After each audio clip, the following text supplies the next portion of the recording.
कल 2 राज्यों के विधानसभा चुनाव परिणाम आने के बाद आज समाजवादी पार्टी ने भी उत्तर प्रदेश की 10 सीटों में से 6 सीटों पर अपने उम्मीदवारों के नाम का ऐलान कर दिया है। स्क्रीन पर आप लिस्ट वो देख रहे हैं। पहला नाम है करहल से तेज प्रताप यादव, सीसामऊ से नसीम सोलंकी, फूलपुर से मुस्तफा सिद्दीकी, मिल्कीपुर से अजीत प्रसाद, कटेहरी से शोभावती वर्मा और मझवा से ज्योति बिंद। इन 6 में से 2 नाम बहुत चौंकाने वाले हैं। पहला नाम है ज्योति बिंद का और दूसरा नाम है मुस्तफा सिद्दीकी का। ज्योति बिंद का नाम चौंकाने वाला इसलिए भी है क्योंकि अखिलेश यादव ने रमेश बिंद पर दोबारा भरोसा जताया है। आपको याद होगा लोकसभा चुनाव से पहले रमेश बिंद का जब बीजेपी ने टिकट काट दिया, वो भदोही से सांसद थे, उनका टिकट कटा, इसके बाद वो समाजवादी पार्टी ज्वाइन करते हैं। फिर समाजवादी पार्टी उनको उतारती है अनुप्रिया पटेल के खिलाफ।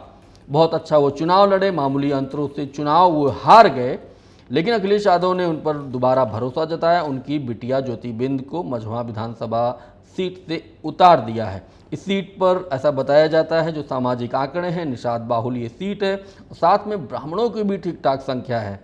तो बहुत सारे जो नाम पैनल की तरफ से गए हुए थे उसमें निषाद समाज के भी लोग थे, उसमें ब्राह्मण समाज के भी ठीक ठाक नेताओं ने अपनी दावेदारी ठोकी थी। अखिलेश यादव ने ज्योति बिंद पर भरोसा जताकर एक बार फिर अपना कहीं ना कहीं पीडीए कार्ड खेलने की कोशिश इस सीट पर की है। मुस्तफा सिद्दीकी की बात करें तो फूलपुर से तमाम नाम चल रहे थे। ये भी चर्चा थी कि शायद अखिलेश यादव इस सीट पर पटेल उम्मीदवार दें और यहाँ तक कि ये भी चर्चा थी कि अखिलेश यादव के जो प्रदेश अध्यक्ष हैं समाजवादी पार्टी के विश्वनाथ पाल, उनको इस सीट पर उतार सकते हैं, लेकिन ऐसा हुआ नहीं। मुस्तफा सिद्दीकी पर एक बार फिर अखिलेश यादव ने भरोसा जताया है। साल 2022 के विधानसभा चुनाव में वो मामूली अंतरों से, मतलब 2700 वोटों से वो चुनाव हार गए थे प्रवीण पटेल से। प्रवीण पटेल विधायक बने थे, अभी वो वर्तमान फूलपुर से सांसद हैं। तो मुस्तफा सिद्दीकी और ज्योति बिंद ये 2 नाम बहुत चौंकाने वाले हैं। वहीं कटेहरी की बात करें, शोभावती वर्मा, अगर देखा जाए तो ये भी एक तरह से नाम थोड़ा चौंकाने वाला है, क्योंकि इससे पहले चर्चा ये थी कि छाया वर्मा, जो लालजी वर्मा की बिटियां हैं, जो एक बार चुनाव भी लड़ चुकी हैं जलालपुर विधानसभा सीट से, जहां पर वो 1000 वोट से लगभग हार गई थी।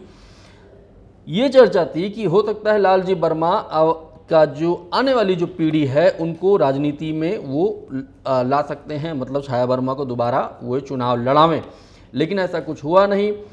शोभावती वर्मा जो लालजी वर्मा की पत्नी है, उनको समाजवादी पार्टी ने यहाँ पर टिकट दिया है। वहीं पर अजीत प्रसाद का तो पहले से ही अखिलेश यादव ने बोल क्या दिया था, उस आधिकारिक नाम की घोषणा तो नहीं हुई थी, लेकिन वो चुनाव मैदान में काफ़ी डटे हुए थे। अभी हाल ही में उनके ऊपर एक मुकदमा भी हुआ है, अभी वो पुलिस शायद वो फरार भी चल रहे हैं। तेज प्रताप यादव पूर्व सांसद भी रहे हैं और अपने परिवार के, मतलब अखिलेश यादव का जो पूरा परिवार है उसके 8वें सदस्य हैं जो राजनीति में हैं। तो इस सीट पर कई समाजवादी पार्टी के दिग्गज थे जो उम्मीद लगाए बैठे थे उनको टिकट मिलेगा, लेकिन तेज प्रताप यादव ने वो कामयाब रहे टिकट लेने में। तो ये और रही बात सीसामऊ की, सीसामऊ में इरफान सोलंकी की जो विधानसभा सदस्यता जाने के बाद जो है 2 महीने पहले से समाजवादी पार्टी का जो विधानसभा का पूरा जो उनका कार्यकर्ता की लगातार बैठक हो रही थी, उसमें भी एक ही नाम गया था, नसीम सोलंकी का। अखिलेश यादव ने इसको फाइनल किया है। नसीम सोलंकी जो इरफान सोलंकी की जो पत्नी है यहाँ से सीसामऊ से उम्मीदवार होंगी। तो कुल ये 6 नाम है भैया, एक बार दोबारा आपको बता दे रहे हैं।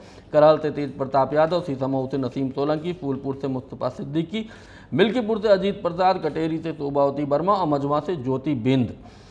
अब 10 सीटों पर है, 6 नाम आए हैं, 4 नाम बचे हुए कब आएंगे ये एक बड़ा सवाल है, क्योंकि आप देखिए कल चुनाव परिणाम आया 2 राज्यों को, कांग्रेस का जो बुरी तरह हार हुई है ना, अखिलेश यादव एक कदम आगे बढ़ा दिए। इससे पहले अजय राय जब भी कोई उनसे पत्रकार सवाल पूछता कि भाई कितने सीटों पर लड़ेंगे, तो 5 सीट से कम वो बोलते ही नहीं थे, 5 सीट चाहिए उनको 10 में से। गजब हाल है इनका।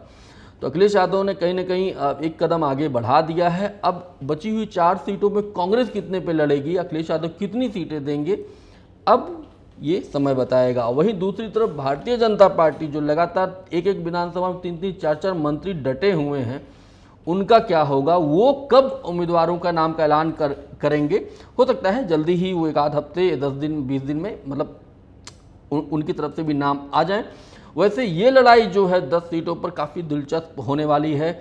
योगी आदित्यनाथ जब हरियाणा में गए हैं और वहाँ पर दर्जन भर सभाएं की हैं और 70 से 75% स्ट्राइक रेट है, मतलब जिन सीटों पर वो गए थे वहाँ पर बीजेपी उम्मीदवार को शानदार जीत हासिल हुई है। उपचुनाव में वो खुद 2 सीटों पर उन्होंने खुद अपने हिस्से में ली हुई है, एक है मिल्कीपुर और दूसरा है कटेहरी। वैसे ये 2 सीटों की बात करें तो बहुत मुश्किल है। कटेहरी तो 90 के दशक में आखिरी बार जीती थी, अनिल तिवारी जीते थे, तब से या तो बसपा या तो सपा जीतती रही है। और पिछली बार भी अवधेश द्विवेदी वहाँ से जो उम्मीदवार थे, निषाद पार्टी के गठबंधन के खाते में सीट गई थी, काफ़ी मामूली अंतरों से चुनाव हार गए थे। तो कुल मिलाकर ये है, बीजेपी कब अपने उम्मीदवारों का नाम का ऐलान करेगी ये तो समय बताएगा। बहर अखिलेश यादव ने बड़ा ही दांव खेला है, 6 सीटों पर उम्मीदवारों का नाम का ऐलान कर दिया है। पीडीए अगर उसको देखें, पूरा एक पीडीए फॉर्मेट है। इसमें निषाद समाज को 1 मिला है, कुर्मी समाज को 1 मिला है, एससी से दलित समाज को 1 मिला है, माइनॉरिटी के 2 उम्मीदवार दिए हैं, यादव समाज 1 है। तो कुल मिलाकर पीडीए उनका ये फॉर्मेट है। अब बीजेपी क्या करेगी और 4 सीटों पर कांग्रेस क्या करने वाली, क्या कुल सीटों पर चुनाव लड़ेगी, वह तो समय बताएगा। आप देखते रहिए आदि टीवी उत्तर प्रदेश। मेरा नाम शैलेंद्र है। बहुत बहुत शुक्रिया, धन्यवाद। अगर आप इस वीडियो को YouTube पर देख रहे हैं तो चैनल को सब्सक्राइब करें और बेल आइकन दबाना ना भूलें। अगर Facebook पर देख रहे हैं तो चैनल को लाइक करें।